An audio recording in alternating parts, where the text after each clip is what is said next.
թե գվարդիայի համար, թե համայնքի։ Հայաստանում այսօրվանից պաշտոնապես գործարկվում է ոստիկանության գվարդիան։ Փաշինյանը կուզեր, որ Հայաստանում ուժային վերահսկողություն ապահովելու կարիք չլիներ, բայց կարծում եմ, եթե ոստիկանները ուժ չկիրառեն, երկրում իրավակարգ չի հաստատվի։ Եթե չլինի ոստիկանության գվարդիա, որը ի վիճակի է անհրաժեշտ դեպքում այդ թվում ուժ կիրառել, այդ դեպքում երկրում իրավակարգը պարզապես հնարավոր չէ։ Սուտ ցուցմունք տալը նույնպես մտնելու է ոստիկանության գվարդիայի կանոնակարգում։ Փաստաբաններն են ահազանգում, որ հոկտեմբերի 20-ին Գյումրիի համայնքապետարանի դիմացի պաշտպանություն ընդդիմադիր համայնքապետ Վարդան Ղուկասյանի բողոքի ակցիայից հետո մի շարք ոստիկաններ սուտ ցուցմունքներ են տվել, որոնց հիման վրա էլ մեղադրանք է առաջադրվել տարբեր քաղաքացիների։ Չգիտեմ իրենք գիտակցել են թե չեն գիտակցել, այդ մի ցուցմունքով անձինք այսօր այդ հետևանքները կրում են քաղաքացիները եւ կրել ոչ միայն քաղաքացիները, այլ նաեւ այդ քաղաքացիների ընտանիքի անդամները։ Հոկտեմբերի 20-ի գործով 6 մարդու շահեր է պաշտպանում փաստաբան Հայկ Հարությունյանը։ Ասում է լրագրողների համայնքապետարանի տեսախցիկները ֆիքսել են ով ինչ է արել։ Երբ տեսագրությունները համեմատում են ոստիկանների ցուցմունքների հետ, ակնհայտ է դառնում, որ իրար հետ կապ չունեն։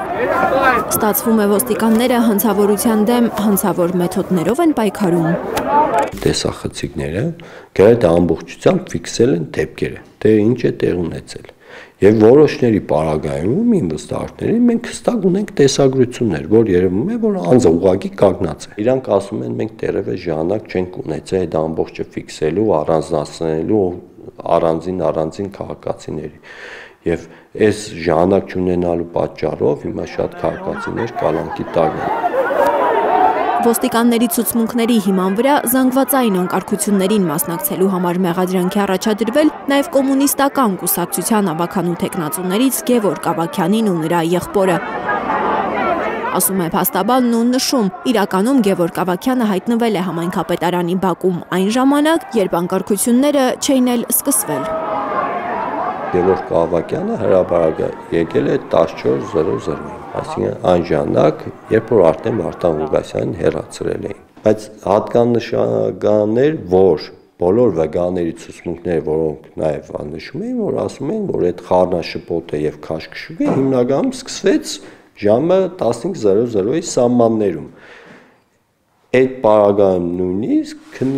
քննիչպնդում էր, որ այս դիտարկման տեղի ունեցել դրանից առաջ մենք այս պայն սա ունենք, սա ենք դիտարկում։ Հատուկ պահանջեցինք, որ ցույց տվեք մի դրվագ, որտեղ Գևորգ Ավագյանը մի ոստիգանի հրում է, քաշում է կամ որևէ գործողություն է։ Չկարողացան մեզ ցույց տալ։ Դատարանն անդրդվելի է մնացել Գևորգ Ավագյանի ու նրա եղբոր նկատմամբ խափանման միջոց է ընտրվել կալանքը։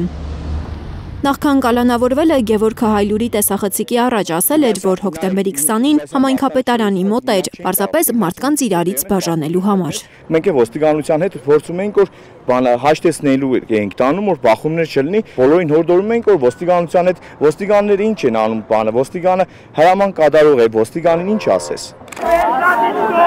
Փաստաբանի խոսքով ոստիկանների ցուցմունքների հիման վրա ձերբակալվել են նաև միկրոավտոբուսների վարորդներ, որոնք ոչինչ չէին արել։ Նրանց նկատմամբ նույնպես մեղադրանք է առաջադրվել զանգվածային անկարգությանը օժանդակելու եւ արտադրության խոչընդոտելու հետ կապված հանցանքներ։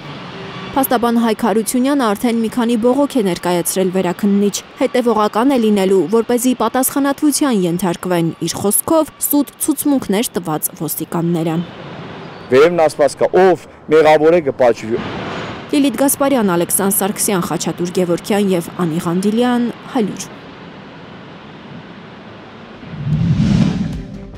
Հայաստանում եւ աշխարհում տեղի ունեցող իրադարձությունների մասին առաջինը իմանալու համար բաժանորդագրվեք մեր ալիքին։ Սեղմեք զանգակը, որ բաց չթողնեք ամենահրատապը, ամենակարևորն ու հետաքրքիրը։